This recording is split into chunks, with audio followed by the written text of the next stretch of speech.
is typically associated with the federal period. So I just like it when I moved to the East Coast. That the shop when I was working, they were doing a lot of reproduction. They wanted to get the federal market. They didn't know. Oh, sorry. So there you go. So they didn't know how to. We had to experiment with the federal, and this was one of the first pieces that I designed for them and did. And it really missed. It's one of the pieces that when you make, you feel good about. But then when you look at it down the road, your taste gets a little bit better and better. We all have those pieces we wish we could buy back, or make another one and swap it with them. But I mean, if you look at the proportions, they're just too heavy. And then this, as Michael said, we always do a mock-up. The problem here was the eye wasn't developed, because we made the mock-up, we did the drawings, and we thought it looked good. But we just didn't have the eye. We hadn't looked at enough pieces to say, okay, what's the right proportion and what works right. I mean, skill level was fine, but the overall look of it, it just didn't happen. Now this is another one. This is a situation. This is a break front. All right, what's wrong with that piece? Yeah, I mean, the center door is a disaster. And this is one of those scenarios where you design a piece and you listen too much to the customer. And she has this nice big dream that she wants to display.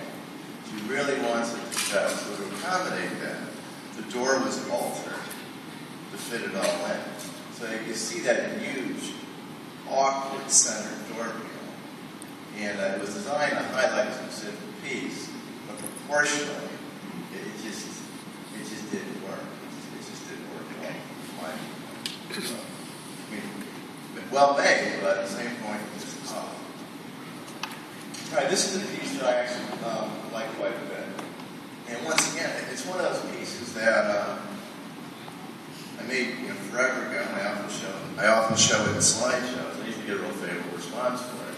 And I hadn't made it in years. I had to make another one. And just repeating what Michael was saying.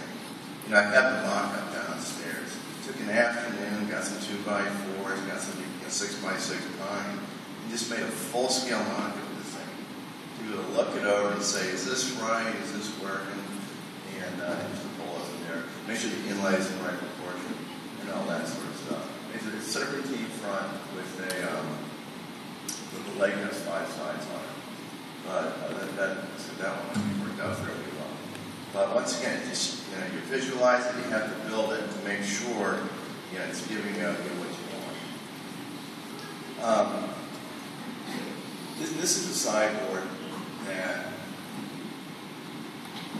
it's the melding of probably 6 or 7 different sideboards. And see, the thing is, some of these original forms, the whole intent is completely outdated.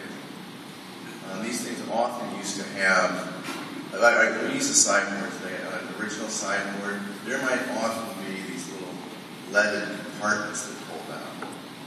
They were literally lined with lead, filled with ice and water, because the plumber was the one who worked lead. So obviously in today's format, we don't need lead containers in our dining rooms. So some of it had to be eliminated. This one has a nice gentle sweep to it, and so the inlays are a combination of multiple styles that are brought together. I think it has a nice look. Okay. This was back in the 80s. This was back in the 80s. And this was when all the lacquer stuff was very, very, very fashionable. We had phrases for furniture like this that we were making. We were getting paid a pretty dollar to make furniture like this. We called it curved furniture. Because when they were done with it, you knew where it was going to go. We weren't making something for antiquity here, right? And it repeats that style that was of architecture back then, where people really couldn't necessarily afford to pay for classical motifs accurately cut out. You see buildings this way all the time, where the building has the shape of a classical form, with none of the detail.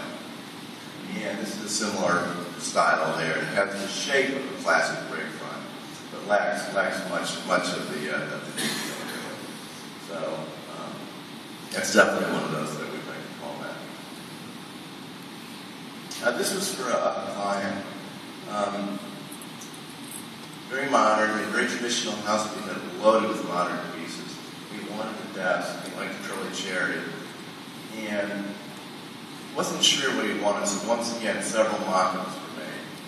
And he wanted to mix up a variety of geometric shapes, so we kept taking things back to him.